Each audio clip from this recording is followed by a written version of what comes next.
Hey, Reliability Gang, I'm Jonathan Guiney. And I'm Brendon Russ, and welcome to Reliability Radio, a JLL production, ReliabilityWeb.com media brand. You know, we're at IMC25. We got a showcase that's happening tonight. It's going to be an amazing event. Everybody's out there talking about AI. Yeah, and they're really going over a lot of use cases, a lot of capabilities, the things that can be done using AI in the context. There's a lot of different co-pilots, agentic AI tools, really showing the power that can be made possible through their utilization. Does AI solve everything? Well, there's this promise of an overpromise? Sometimes it certainly does feel like a little aspirational rather than a little reliability, right? Yeah, so let's introduce our next guest, Andrew Dixon from MaxGrip. Welcome to the podcast. Thank you. So why don't you tell us a little bit about yourself and MaxGrip, Andrew? Yeah, I'm the COO of MaxGrip. We're a global company. We've got an office in Houston, which is where you can tell by my accent I'm based out of Houston, Texas. Natural. The HQ's in the Netherlands in Utrecht, and we have an office in Malaysia as well. And we're maintenance and reliability experts at the core. That's what we do. We make plants run better, and we really help drive the sort of gap that our clients have between moving through that maturity model, becoming less reactive, less firefighting to genuine improved maintenance and reliability. So given the topic of the main theme of IMC this year, AI and its use in its engines to power the speed of reliability, is MaxGrip working in that space too? Yeah, you bet. It's a really interesting space at the moment, and sometimes it is forced down your throat. A lot of conferences and a lot of software tools that you see. But we really work in that space to help enable the clients to deliver with these tools. I mean, you walk down that expo hall, you see what fellow companies are doing, your fellow solution providers, and some of the opportunities that they present and some of the claims of all of the efficiencies gains and all of the different insights that can be brought. Is there a concern that crosses your mind sometimes about the promise that's being put out there? Yeah, you bet. The promise is there, and it's often in pilot-based projects that have a shelf life. Very curated examples. Yeah, I mean, they really are. Pilot-based projects with one outcome, but not an embedded process or an embedded change. I think for me and for our clients, it's about empowering the business to be successful longer term. That means change management. That means deep change in expertise and a change in the profile of what the maintenance engineer does to adopt these tools. I think that's really where the future-proofing comes with it. Rather than just an individual project with a piece of data or a problem that is then solved by AI, it's about embedding processes that are going to sustain longer term. So more about embedded change management, like a more holistic view of change by the utilization of these tools in order to meet that promise. Yeah, definitely. In the opening speech at the conference that was mentioned by the attendees, right? We struggle to enact change at businesses. That's what they were all saying. And we see that AI is even more difficult to do that than the current systems that people have. So you have a lot of customers and you try to make this promise real, right? The promise of AI, the true value demonstration. What are those things that are really stopping them from being able to do that? I think one thing that's difficult is communicating with senior managers about the value, the outcome that's going to come from a project or an investment in AI. That's definitely one piece, communicating from the actual operation and maintenance shop floor back to upper management for return on investment. We definitely see that's a place where people struggle to prove the point of their projects. We also see within the tooling themselves, it's a case of it requires a lot of knowledge, a lot of work to be embedded within a client. So it's those two spaces really. It's like the knowledge on the shop floor, and it's also communicating it through to the upper management. So I hear a lot of communications and this idea of what I would consider like tacit knowledge not being in the right place in order to functionally utilize it. Is that a good statement? Yeah, it's a good statement. I think when we see clients struggling to go through this process, it's a case of it's not as fully fledged as other projects they've done in the past with a really defined outcome. So you've got to work to define what that outcome is within any AI tool. And there's so many embedded AIs within existing tools that are coming out, and there's a lot of promise there. But it's like, hey, what is going to be our outcome? What's going to be the tangible delivery of this AI engagement? So does that not sound like a little bananas to you that you still have to go ask them, hey, what is it that you want? Well, you it's want one this, of those but bright new shiny objects, man. Everybody's talking about it. It's here. It's everywhere, right? But everybody wants it, but they don't know how to use it today. or like to Andrew's point, like what is it you're actually trying to do? Yeah. Right. Yeah, and I think the market research that's coming out at the moment is actually reducing the promise from AI. They're reducing the workforce replacement that they'd forecast in the past.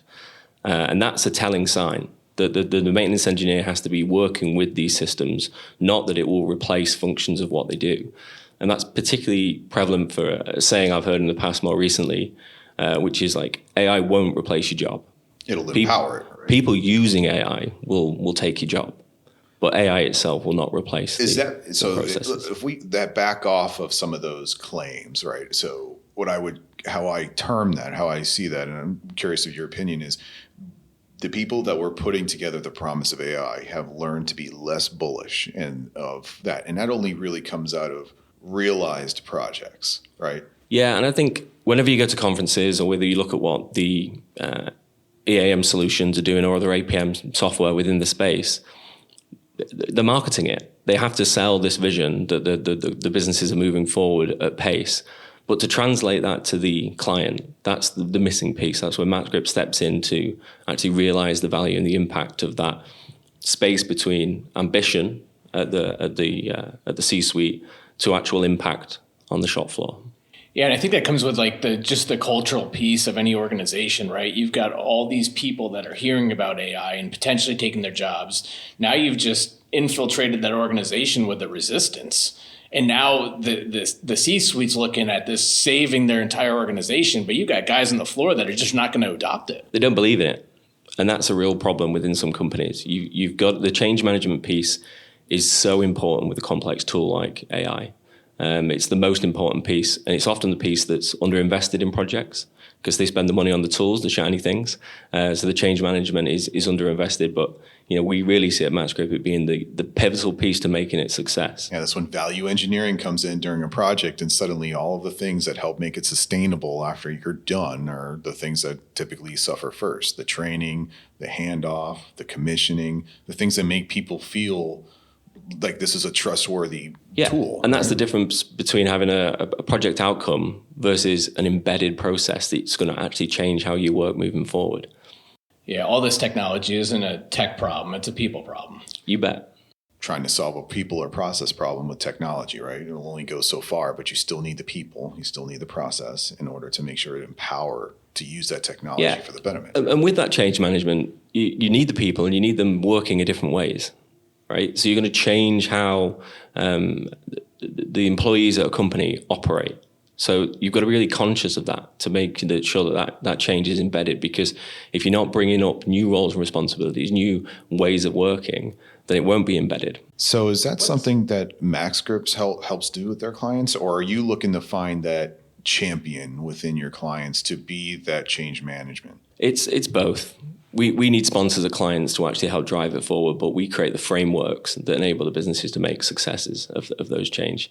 Change management is a core part of any, you think back further to more traditional CMMSs or EAM delivery, it's still only good when it's embedded with a good change management process, a good level of adoption, a good level of sell internally within the business, because then you come up with, unless that happens properly, you come up with a lot of the other issues, which is foundational data. AI systems are a lot better at grabbing data from data lakes. It doesn't necessarily have to be as clean as it used to.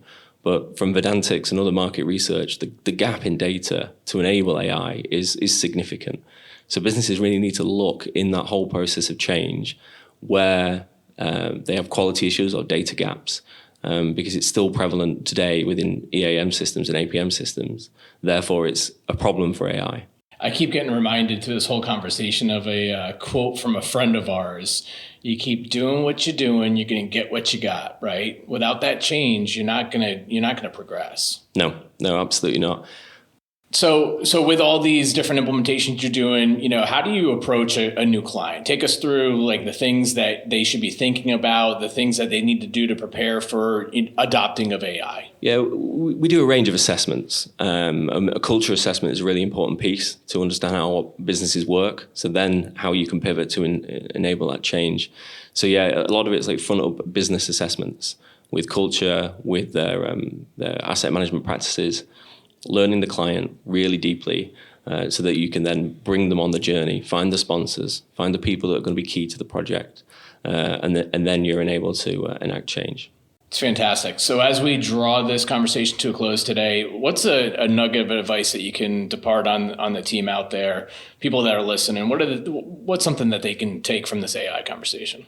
I think find somewhere you get excited. I think change comes, it's either forced down on an organization or it's pushed through from within. I think find a spot where you're excited about, you can measure an outcome for your business. It's going to make an impact on your daily job. And go and drive from that perspective. Sage advice. Well, thank you, Andrew, for joining us today. Thanks for having me. And for those of you out there, thank you for listening to Reliability Radio. We will catch you next time.